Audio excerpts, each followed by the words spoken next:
Sony often have a problem. They're old games competing with their new games, and like Sony, when your brand is built off those old games having amazingly strong IP, well, you end up losing a lot of money because your average sale price plummets. And today's story is Sony's attempt to fix that problem. You see, while headlines of scalpers buying up PS5 Anniversary Editions were dominating, something else happened, something that very few noticed. See, the State of Play announced Horizon Zero Dawn Remastered, and when I reported another Horizon Dawn? Just kidding. it, I tried to save you some money. What you do, right, is you'd buy the original complete edition of the game, and then you'd hand over your $10 whenever the remaster comes out, so you end up paying less. So thanks to Ukraine for sponsoring. Let's get into the video. First, the PS5 shenanigans. Sony doubled the price of Horizon Zero Dawn Complete Edition. Yep. 2x. It is now $39.99. It used to be $19.99. Of course, if you add in the $10 upgrade price, and you get $49.99, which is the remaster's RRP. And it is a bad look. Zero Dawn Complete Edition was part of the PlayStation Hits collection, and every other game in that collection currently retails $19.99. And to make things feel worse, none of this was talked about publicly in any way. You just would go this is like the same shit Ubisoft be doing. Kinda sus. On the store and find that that's what the game would cost, and you wouldn't really know any better. What they did here is abundantly clear. It is an artificial price hike. It's just them trying to collect more money. And the thing is, it could actually get them in some trouble. You see, recently Sony stopped selling digital games in retail stores. You can no longer buy game codes. The only place to get a digital PS5 game is the Sony store. And when this happened, regulators in the United Kingdom were actually suspicious. They thought that this could be getting in a monopolistic direction, so I have to wonder how they feel about this. Sony using their complete control over the sales of Zero Dawn to artificially hike the price, because the fair market value per Sony of this game was $19.99, along with everything else in the PlayStation Hits collection, and if the upgrade is worth $10, which is what they charge for it, then surely the fair value of the new version of the game is $29.99. Of course, it's not. That's why the price increase here with the original Complete Edition feels a little bit artificial. Thing is, this is far from the... It's like, I think it wasn't even the Complete Edition, it was just the normal Zero Dawn Edition. It was like $49 on Steam.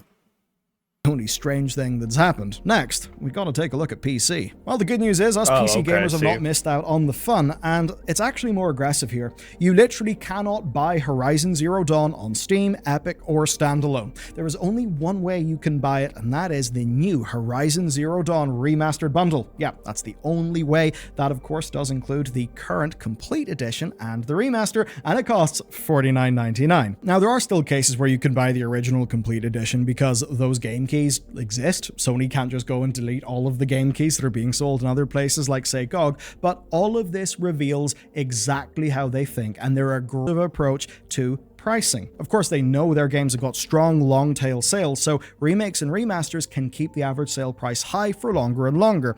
But of course, on PC, it is just a little bit spicier. 170 countries just lost the official ability to play this game because all PlayStation games on PC will have the PSN element for linking your PSN account to get trophies, friends lists, and that sort of thing. The PS blog confirmed this, and it does mean that people in the 170 countries are left out. And even worse, they kind of won't be able to get it at all, because the original Complete Edition doesn't exist. It's only in the remaster. Now, yep, there is the saving grace where game keys for the original exist. You can buy those on GOG or others, but at its... Let me double check. When did this video come out? Yeah, 3 days ago. That's a quick hotfix if they fix that shit. We're seeing how PlayStation intends to bring the PlayStation model done on the PlayStation Digital Store over to PC, and to have the level of price control that they are used to having. And it's from here that their strategy begins to become clear. To check in with other games, Helldivers 2 took a beating for PSN, but it's now recovered. It's got recent reviews at 81%, and the latest patch has actually led to a higher baseline in players. Ragnarok got slammed for PSN launch, but it's recovered. It's at 77% now. A modder even made a tool to circumvent PSN, and it surged so quickly in popularity that he took... Oh wait, no, he's right. You can't even buy the normal edition. Like, you literally, like... Wait, let me see.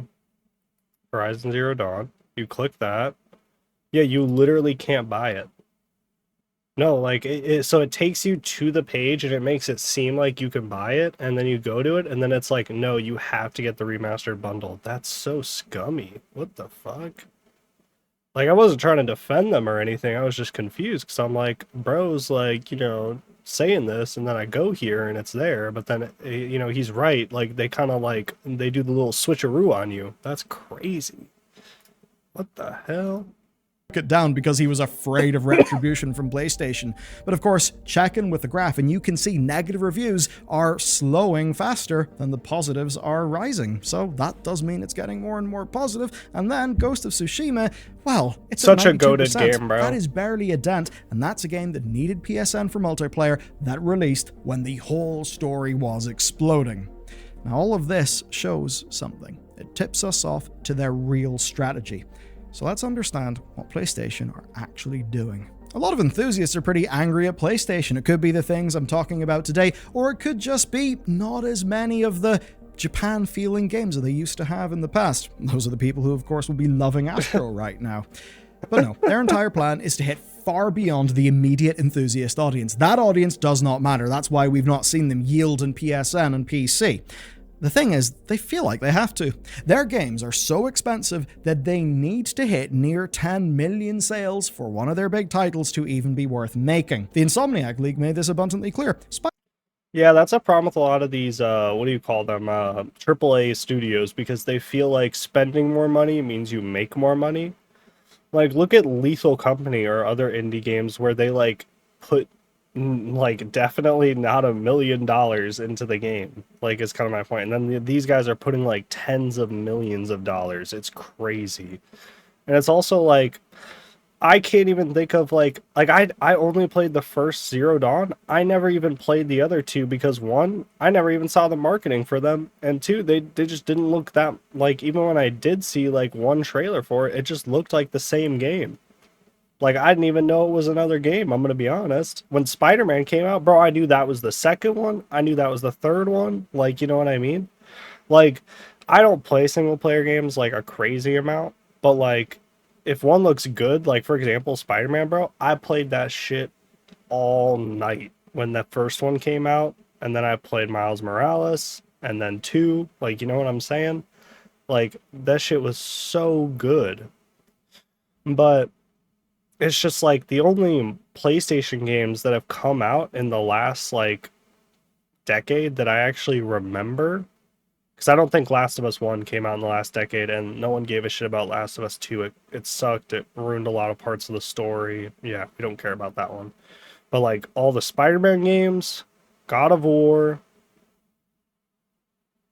Astrobots maybe? Like, I'm trying to think of any other, what's another like huge PlayStation game? Like, I guess, no, like, I guess you could technically say like Helldivers, because they were published, but that's like about it. Which is like, don't get me wrong, that's a good amount of games for them to be, but like, for the amount of games that they released that were like under PlayStation, like, you don't even know half of them. And then 2, it's like they're such a big company, they need to be releasing more games to pay for all their staff and stuff.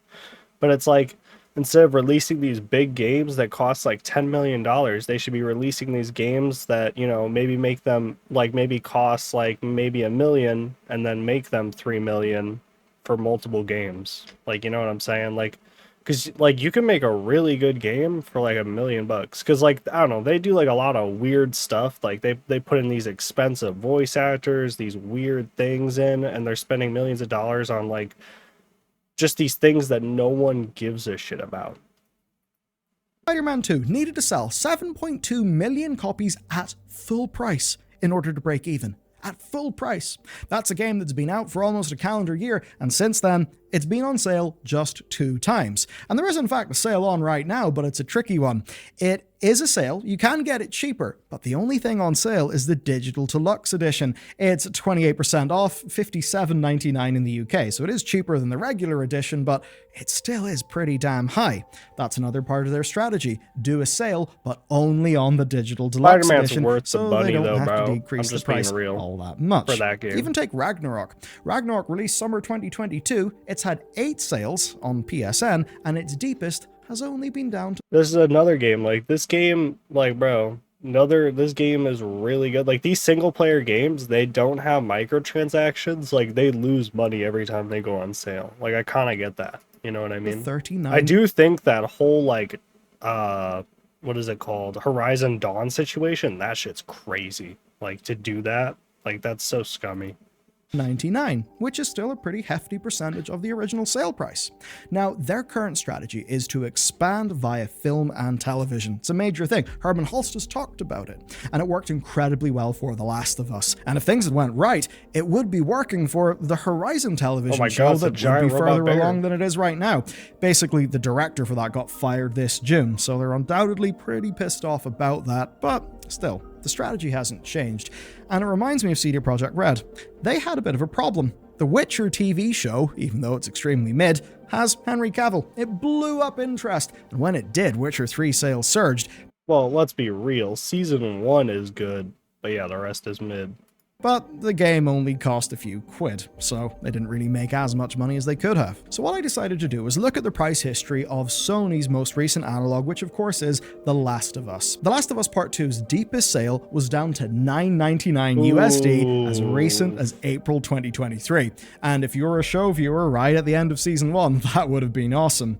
Soon after though, Last of Us Part 2 Remaster dropped. When it did, Part 2 went back to its default price of $39.99, and its sales only went down to $29.99, all while Part 2 Remaster was sitting happy at $49.99, with its deepest discount being $39.99. And that means that other than... Yeah, but the show's different. Like, I've watched The Last of Us show. Like, it has, like, similarities, obviously, but it's not, like, one for one. The base product RRP, this is exactly the pricing model that they are doing with Horizon. And that probably means they've got data to support this pricing model working. And well, if you want, you can go and buy The Last of Us Remastered, the PS4 near launch title, for $19.99, which of course is what it is in the PlayStation Hits collection. The whole point of their full remake is that the full remake, The Last of Us Part 1, sells for $69.99 right now, which is more than Part 2, and even on sale, the Part 1 remake is $39.99. Now, the reason why I went through all of this is because business has got many different facets. Now, obviously, we are customers. We buy games. That's the bit that we care about, and in so many cases, we're used to buying games in Steam. Steam is one single marketplace, and it's an absolutely ginormous one with so many games, and that means that if you want to get visibility, you gotta hit the sales button. So we're used to sales happening way faster and way deeper than is normal on some other platforms. It's basically a race to the bottom. Sony, though, do not do that. As you can see today, they diligently work to keep their average sale price high. And there's another company who does it a lot more than Sony do, and that company is Nintendo. This is what I was talking about, man. It's literally just they're taking after Nintendo. They're like, ooh, Nintendo's getting away with that? Let me do that too. That's all it is. Nintendo are so confident that their games are so damn good and so damn unique that they just don't do deep sales at all. Now, obviously, a retailer can do whatever they want, but look at the eShop pricing. Tears of the Kingdom is $69.99. It has never been on sale in the eShop. It's always been that price. They've only discounted Super Mario Odyssey 5 times in the eShop since 2021, and even then, that's only been from its current price of $59.99. Yeah, no default decrease in... Yeah, there's like 4 games that they don't give a crap about, that they always put on sale in the eShop. I don't know why. Sale price from $59.99 to $39.99. And then there's Smash Ultimate. It came out in 2018. It has shifted over 30 million copies, and on the eShop, I think these are 3 of them. Never been discounted. Not Smash Ultimate, but the other 2. Conventional wisdom says that old games are less valuable. Nintendo disagrees, and they still sell millions of copies of their games. This is exactly what Sony wants, but it perhaps might even be more than what they want. It may also be what they need, because their games are so stupidly expensive. Just think of the Spider-Man example. So it's no wonder then that Sony's PS5 Pro has no disk drive. They wanted... Wait, Nintendo's games are expensive to make? Really? That shit that looks like it's like from 2012? 2008? digital because that gives them full price control, and if you do buy physical, you will need to buy their upcharged $79.99 disc drive. They are just trying to play a different game to the rest, and this makes it clear. The Insomniac leak tells us that Spider-Man 2 was budgeted at $270 million, with a cost overrun taking it to around $300 million. And the thing is, they expect that to go up. Part of the leaks included slides from what appeared to be an internal postmortem where Ted Price, Insomniac's CEO, had disturbing things to say, worrying things to say for the health of the industry. One slide read, "We have to make future AAA franchise games for $350 million or less." But worse, it continued saying this. In today's dollars, that's like making Spider-Man 2 for $215 million. Yeah, crazy. Inflation's rough. Of course, it cost $300, so pretty disturbing. And assuming that these targets won't happen and they're talking about $350, well, I think we're going to get close to $400 million. I mean, there's a slide that projected $385 million for Spider-Man 3 and $305 million for Wolverine. So even with $120 million a game being chipped in from Marvel, those numbers are insane. Spider-Man 1 took 2 years and $100 million to develop. Peanuts compared to its sequel, and part of the leaked slide is just a brutal line that says, "Is 3x the investment in Spider-Man 2 evident to anyone who plays the game?" Oh, shit. Most of us, the answer would be some budget increase is evident, but not triple. Those are yesterday's numbers. Leave a comment. What do you think The Last of Us Part 3 will end up costing? You see, Naughty Dog have got a new fantasy IP to launch first. It'll probably fit the end-of-generation sort of swan song game that has actually kicked off many of Sony's biggest franchises. After that, for the PlayStation 6, they've got to do The Last of Us Part 3. That's something that Oh, I didn't know they were doing a Last of Us Part 3. Bro, they are so terrible at marketing this crap. I've never heard of Last of Us 3. I did hear about the Wolverine game. I kind of forgot about it, though, because they haven't done any marketing for that recently. That shit's, like, going to be hyped, though. I'm kind of curious, like, if that's going to be good. And I wonder who they're going to have, if they're going to have Hugh Jackman voice it, or who they're going to have voice it. I assume not Hugh Jackman. And I hope not just because for cost reasons, just because that's a waste. Like, because that's like, like I know it's going to be Insomniac, so like the gameplay is going to be good, but it's just like, you know, it's not really something they should be putting their money into. Holding down The Last of Us as a brand, as an IP, also the television show. So if that's $400 million, I certainly wouldn't be surprised. And if your games cost that much, if you need to sell $7.2 million at full price just to break even, and I suppose that's not even including payment processing costs, well, you know it's a high-risk game. But of course it is. What we see is Sony fighting where they are strongest. They're going for cultural dominance, something that Microsoft just does not have whatsoever. And that means that every Sony game has got to be an event. Yeah, those are the Halo, jewels in their crown, childhood. and ideally live services will keep them a little bit more healthy in between. They look at Nintendo. They see that Nintendo do not discount their games because they're goddamn Nintendo. You cannot get a Nintendo game elsewhere. They do not need to do a sale. You will buy Smash, and over 30 million of you have. Sony want the same. They want it to be so that you cannot get a game even close to The Last of Us Part 3 on the Microsoft console, or whatever the next Ghost title is after the one they've just... But you can, though. You can get, what's it called? Dying Light 2.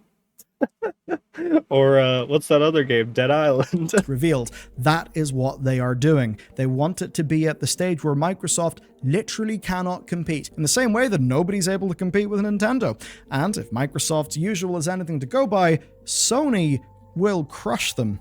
But people will not be happy for it because they will be paying more money. Well, the problem is Microsoft's not even competing with them. They just care about PC now. Like, it's the sad reality. Like, yeah, they're still doing stuff for Xbox, but like at their last, I don't remember which one of their like little, like, I don't know if one of their announcements, it was one of like the Xbox, you know, event things.